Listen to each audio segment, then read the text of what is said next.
Estimada docente, agradecerle una vez más por el tiempo brindado hacia mi persona en el desarrollo del curso de filosofía en la Facultad de Derecho y Ciencias Políticas.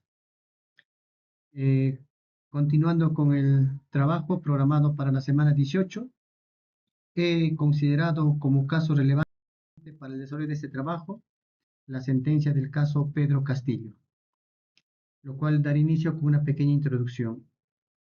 Bueno, el caso del expresidente Pedro Castillo es un caso muy relevante en la actualidad peruana. Es la condena al expresidente Pedro Castillo con 11 años y 5 meses de prisión por conspiración para la rebelión tras su fallido intento de golpe de Estado en diciembre de 2022, marcando un hito judicial y político con debates sobre la calificación del delito y sus implicancias, reabriendo debates sobre la crisis institucional y la corrupción que sigue siendo un problema social clave junto a la inseguridad ciudadana.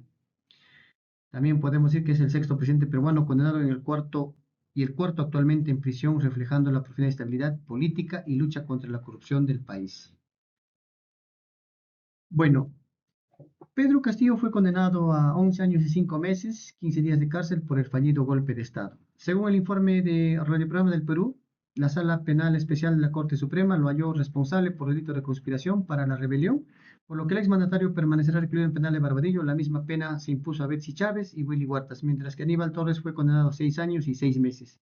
Bueno, la Sala Penal Especial de la Corte Suprema del Poder Judicial condenó este jueves al expresidente Pedro Castillo Terrones a 11 años y 5 meses y 15 días de pena privativa de libertad por el fallido golpe de Estado perpetrado el 7 de diciembre del 2022. Durante la lectura de sentencia, el Tribunal Colegiado validó la tesis del Ministerio Público, encabezado por la Segunda Fiscalía Suprema, transitoria especialidad en delitos cometidos por funcionarios públicos, y determinó si hubo responsabilidad penal por parte del exmandatario. En el quiebre del orden constitucional al intentar disolver el Congreso. Bueno, ¿qué pasó el 7 de diciembre de 2022? Como se recuerda, el 7 de diciembre del 2022, Pedro Castillo ofreció un mensaje a la nación, transmitido en señal abierta, donde ordenaba la disolución temporal del Congreso y la instauración de un gobierno de excepción, órdenes que no fueron acatadas por las Fuerzas Armadas ni la Policía Nacional.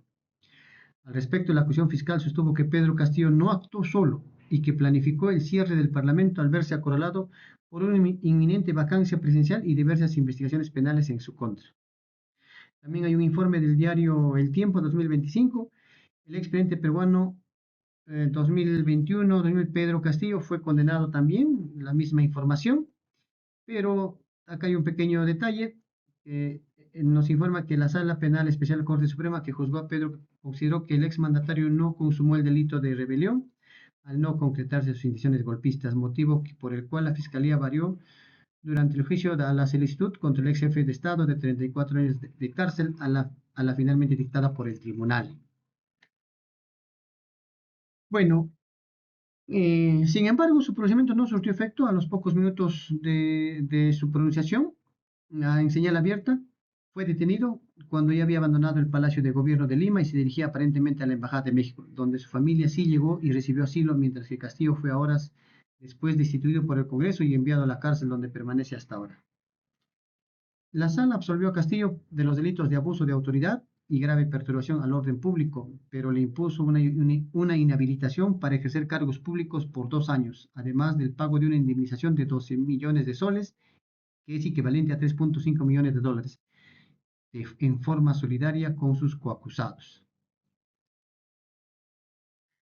Bueno, sobre el caso desarrollado del tema del expresidente Pedro Castillo y con referente a la clase desarrollada eh, sobre el análisis jurídico y filosófico desde el punto de vista de Francisco Miro Quesada, puedo uh, decir desde 2 puntos de vista, desde el punto de vista jurídico de Francisco Miro Quesada.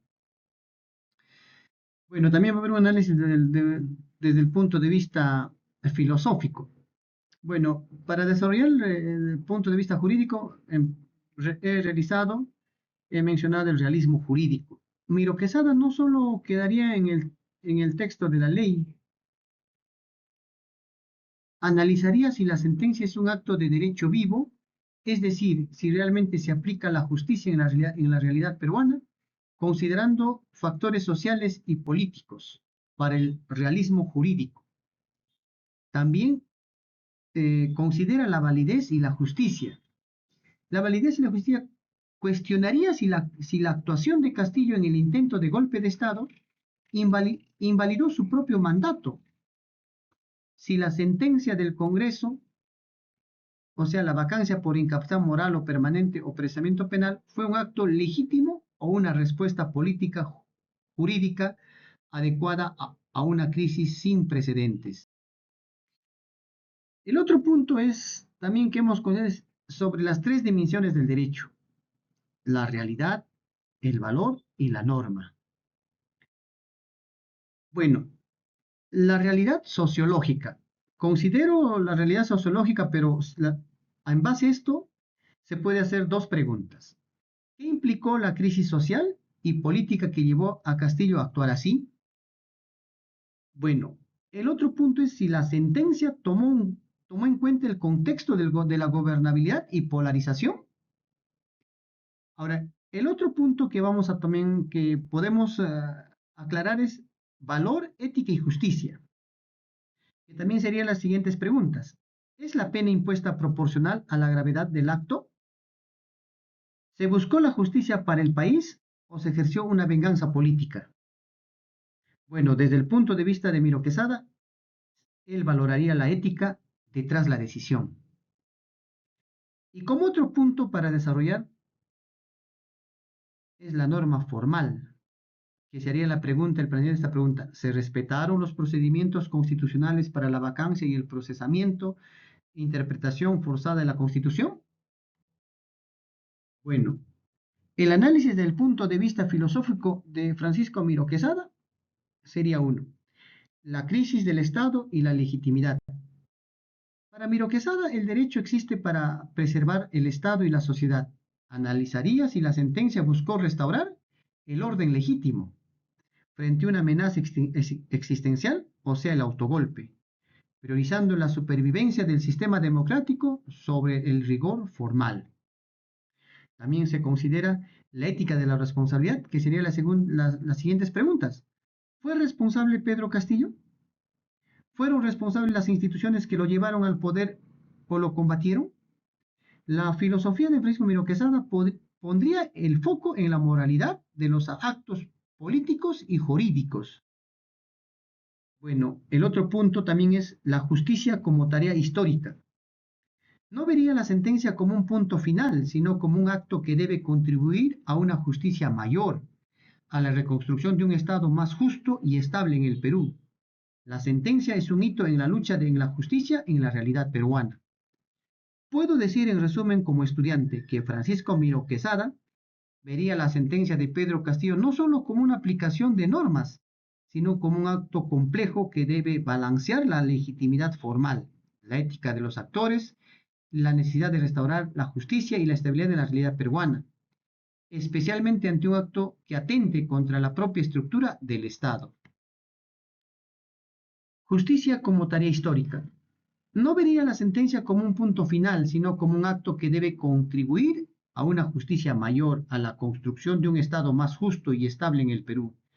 La sentencia es un hito en la lucha en la justicia de la realidad peruana. Puedo decir en resumen, como estudiante, que Francisco Mero Quesada vería la sentencia de Pedro Castillo no solo como una aplicación de normas, sino como un acto complejo que debe balancear la legitimidad formal, la ética de los actores y la necesidad de restaurar la justicia y la estabilidad en la realidad peruana, especialmente ante un acto que atentó contra la propia estructura del Estado de Derecho.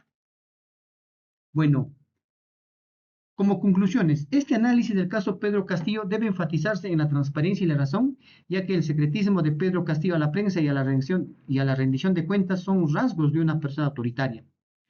Puedo decir como estudiante que el acto del 7 de diciembre de 2022, el golpe no fue una jugada política racional, sino una reacción impulsiva, una salida desesperada ante el acorralamiento evidenciado de una desconexión de la realidad y la falta de estrategia política. Por último, puedo decir que de este análisis realizado desde el punto de vista filosófico y jurídico de Francisco Miro Quesada, es decir, la verdad del caso y exponer cómo poder sin verdad ni ética se deslegitima en un intento de golpe de Estado. Fue un acto basado en la realidad distorsionada por el propio Pedro Castillo y su entorno.